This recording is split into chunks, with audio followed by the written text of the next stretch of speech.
किसी ने क्या खूब कहा है, जब इंसान के अंदर लालच पैदा होता है तो उसके सुख और संतुष्टि दोनों को नष्ट कर देता है।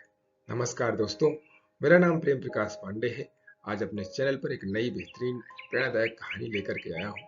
दोस्तों, आज की कहानी में हम देखेंगे कि लालच बुरी बला होती है, जिसका अर्थ है जो लालच करता है उसे नुकसान भुगतना पड़ता है।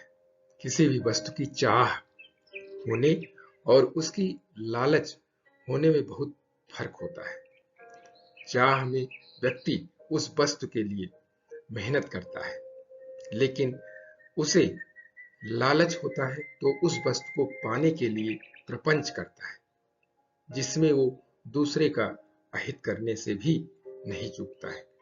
तो चलिए, चैनल को सब्सक्राइब नहीं किया है तो सब्सक्राइब कर लीजिए और सुनते हैं आज की कहानी, जिसका शीर्षक है लालच बुरी बला है। एक राज्य का राजा न्यायप्रियता के लिए प्रसिद्ध था। एक बार उसके सामने एक अजीब मामला आया, जिसमें तय कर पाना मुश्किल था कि कौन अपराधी है। मामला कुछ इस तरह था। एक भिखारी रास्ते से गुजर रहा था। तभी उसकी नजर पैसे से भरे एक थैली पर पड़ी। उसने उसे उठाकर देखा तो उसमें 100 मोहरें थी। उसने सोचा इसे राजकीय विभाग में दे देना चाहिए। ऐसा सोचते वो वहां से निकल पड़ा। तभी उसे एक व्यक्ति मिला, जिसने थैली देख भिखारी को बोला, यह मेरी थैली है, तुम मुझे लौटा दो। पारितोषिक के रूप में मैं थैली में रखे धन का आधा तुम्हें दे दूंगा। यह सुन भिखारी ने उस राहगीर को थैली दे दी। राहगीर कुछ चालाक प्रतीत हो रहा था। उसने जैसे ही थैली को देखा तो कहने लगा कि इसमें 200 मोहरें थी, जिसका मतलब 100 तुमने पहले ही ले ली। अब मुझे तुम मेरी 100 मोहरें लौटा दो। भिखारी को बहुत गुस्सा आया। भिखारी की नीयत में खोट न था, इसलिए उसने राजा के पास न्याय के लिए जाना स्वीकार किया। दोनों राजा के दरबार गए और पूरा किस्सा राजा को विस्तार से सुनाया गया। राजा ने कुछ देर सोचा और विचार कर तय किया कि राहगीर ही गलत है, क्योंकि भिखारी को तो आधे धन की भी लालसा नहीं थी। वो तो राजकीय विभाग में मोहरें देने जा रहा था।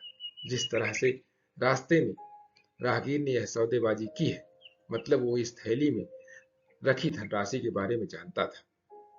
यह थैली उसी की है, लेकिन उसके मन में लालच आ गया और उसने परिस्थिति का फायदा उठाने और अधिक धन पाने में यह बवंडर रचा। राजा ने उसे सबक सिखाने के लिए न्याय के रूप में थैली का आधा धन भिखारी को दिया और आधा राजकोष में दे दिया, और इस राहगीर से कह दिया गया कि यह थैली उसकी नहीं है। जब उसकी थैली मिलेगी उसे दे दी जाएगी। इस तरह राजगीर को लालच के फलस्वरूप खुद का धन भी प्राप्त वापस न मिला। इसलिए बड़े बुजुर्ग कहते हैं कि लालच बुरी बला है। किसी भी चीज को पाने की मनसा में अच्छे बुरे का ध्यान न रखना ही लालच का भाव है। जिस वस्तु पर आपका कोई अधिकार न हो, उसे पाने की चाह भी लालच का स्वरूप है।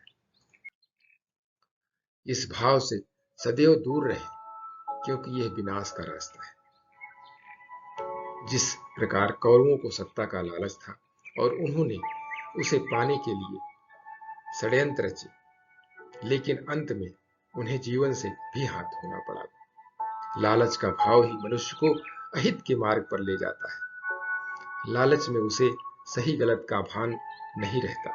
दोस्तों, उसे बस पाने की चाह होती है। ऐसे में वो एक अंधे रास्ते पर इतना अंदर तक चला जाता है कि जब उसे गलती का पता चलता है,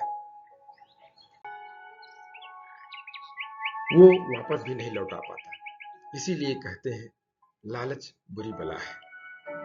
कहावतें अपने छोटे स्वरूप में भी अथाह ज्ञान को लिए होती हैं। इस तरह कहावतों पर बनी कहानी पढ़कर या सुनाकर हम आप खुद को और अपने बच्चों को सही गलत का ज्ञान दे सकते हैं।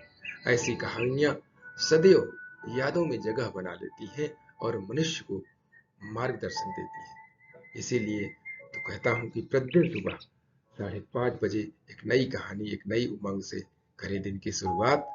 तब तक के लिए छोटों से मिले प्यार और बड़ों से मिले आशीर्वाद और भगवान के सहारे के साथ यही कहूंगा, काम तो सभी करते हैं, पर काम करो कुछ ऐसा कि उदाहरण बन जाए। ये छोटी सी स्टोरी आपको अच्छी लगी तो लाइक कीजिए, शेयर कीजिए अपने मित्रों में भी, और कमेंट जरूर करिए। और चैनल को अभी तक सब्सक्राइब नहीं किया है तो सब्सक्राइब कर लीजिए। और आपको बेहतरीन मोटिवेशनल प्रेरणादायक कहानियां मिलती रहें, इसके लिए प्रेस बेल आइकन।